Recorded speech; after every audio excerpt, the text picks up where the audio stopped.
আমরা একবারও আদায় করার চেষ্টা করি না। নাউযুবিল্লাহি মিন যালিক।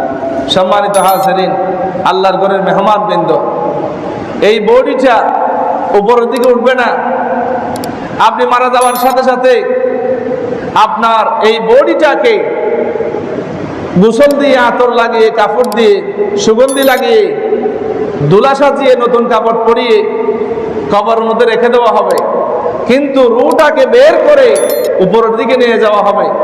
আবার সেই বডিটা যেখানে আছে সেখানে বডির ভিতরে আবার ঢুকে দেওয়া হবে, আবার জিন্দা করা হবে কবরের মধ্যে।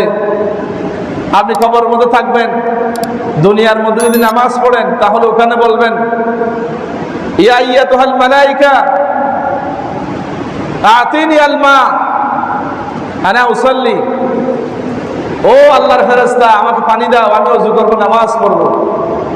কবরের মধ্যে নামাজের ব্যবস্থা করা হবে। সমস্ত পয়গম্বররা, নেককার বান্দারা ওখানে নামাজ আদায় করবে। নামাজের সময় তাদেরকে জীবিত করা হবে। আসরের নামাজের আগে আগে জীবিত করা হবে, বসানো হবে। প্রশ্ন করা হবে, মান রাব্বুকা ওয়া মা দীনুকা ওয়া মান নাবিয়ুকা মান হাযা রাজুল। জবাব দেওয়ার পরে বলবে, ইয়া আইয়াতুহাল মালাইকা আতিনি আল মা, আমাকে পানি দাও, আমি ওযু করব। নামাজের ওয়াক্ত হয়ে যাচ্ছে, আসরের ওয়াক্ত হয়ে গেছে, নামাজ পড়বো আমি। সুবহানাল্লাহ, সুবহানাল্লাহ। যারা দুনিয়ার জমিনে নামাজ পড়বে না, আল্লাহ কিয়ামতের ময়দানেও বলবেন, নামাজ, আমাকে সিজদা দাও। দুনিয়ার জমিনে যদি নামাজ পড়ে থাকো, আমার গোলামি করে থাকো, তাহলে সেটা আজকে কিয়ামতের ময়দানে সিজদা দেওয়ার মাধ্যমে চেনা যাবে দুনিয়ার মধ্যে আমার গোলাম ছিল কিনা। আল্লাহ রাব্বুল আমিন বলেন, ইয়াউমা ইউকশাফু আন সাকিন ওয়া ইউদআউনা ইলাস সুজুদি ফালা ইয়াস্তাতিউন খাশিআতান আবসারুহুম তারহাকুহুম যিল্লাহ। আল্লাহ বলেন, কিয়ামতের দিন সমস্ত বনি আদমকে ইন্ডিকেট করে বলা হবে, ও আমার বান্দারা, ও আমার বান্দিরা, তোমরা সবাই আমাকে সিজদা দাও। যারা দুনিয়ার জমিনে নামাজ পড়ে নাই, আল্লাহর গোলামি করে নাই, তারা কিয়ামতের দিন আল্লাহর সামনে সিজদা দিতে পারবে না, তাদের মাথা নিচে হয়ে যাবে। সেদিন তাদের হাঁটুগুলি, তাদের হাতগুলি লোহার রডের মতো শক্ত হয়ে যাবে। আল্লাহর সামনে তারা সিজদা দেওয়ার মতো অবস্থা থাকবে না। আল্লাহ পাকের গোলাম যারা দুনিয়ার জমিনে যারা নামাজ পড়েছে, তারা আল্লাহর হুকুম পাওয়ার সাথে সাথে তারা সিজদার মধ্যে পড়ে যাবে। সুবহানাল্লাহ। সুতরাং যারা দুনিয়ার জমিনে নামাজে ছিল, যারা নামাজ আদায় করেছে, আল্লাহর গোলামি করেছে, তারা আল্লাহর হুকুম পাওয়ার সাথে সাথেই আল্লাহ বলবেন সিজদা দাও। এই কথা বলার সাথে সাথে সিজদায় পড়ে আল্লাহকে এমন ভাবে সিজদা দিবেন, সিজদা দেখে মাথা উঠাইতে মন চাইবে না। সুবহানাল্লাহ, সুবহানাল্লাহ। আল্লাহ পাক বলবেন, ও আমার বান্দারা, আমি তো তোমাদেরকে সিজদা দিতে বলছিলাম। সিজদার সময় মাত্র 3 তাসবিহ, 5 তাসবিহ, 7 তাসবিহ, 9 তাসবিহ পর্যন্ত। এতক্ষণ কেন দেরি করছো? ঘন্টার পর ঘন্টা চলে যাবে, দিন চলে যাবে, মাস চলে যাবে, মাথা উঠাবে না। তখন তারা বলবে, রব্বুল আলামিন,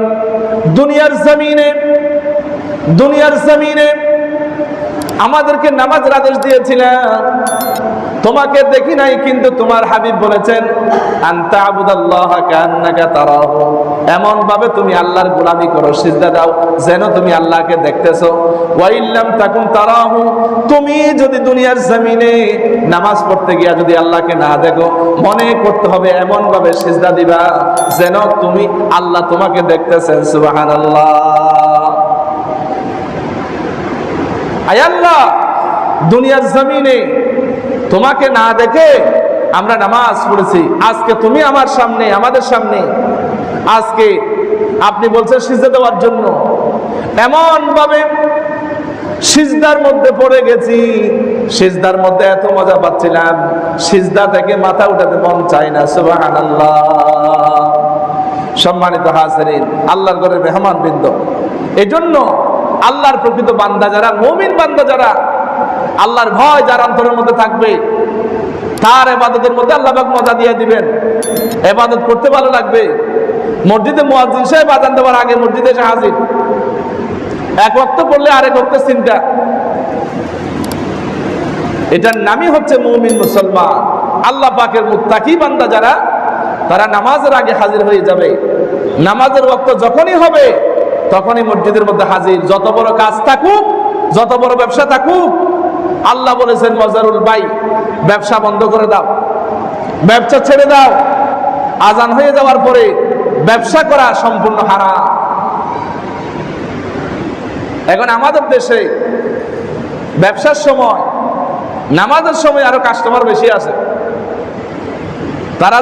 তারা তো বুঝতে পারে না যে তোমাকে আল্লাহ পাক পরীক্ষা করতেছেন।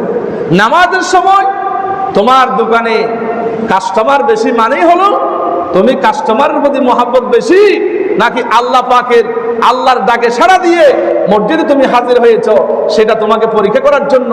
তোমার ব্যবসার মধ্যে আজানের সময়, নামাজের সময় কাস্টমার বেশি। ফজরের নামাজের সময় দেখেন না, আরামের ঘুম, কত আরামের ঘুম, মাশাআল্লাহ। শয়তান আপনাকে এমন ভাবে ঘুমের মধ্যে মজা দিবে, আপনার ফজরের নামাজে পড়তে মন চাইবে না। নাউযুবিল্লাহি মিন যালিক।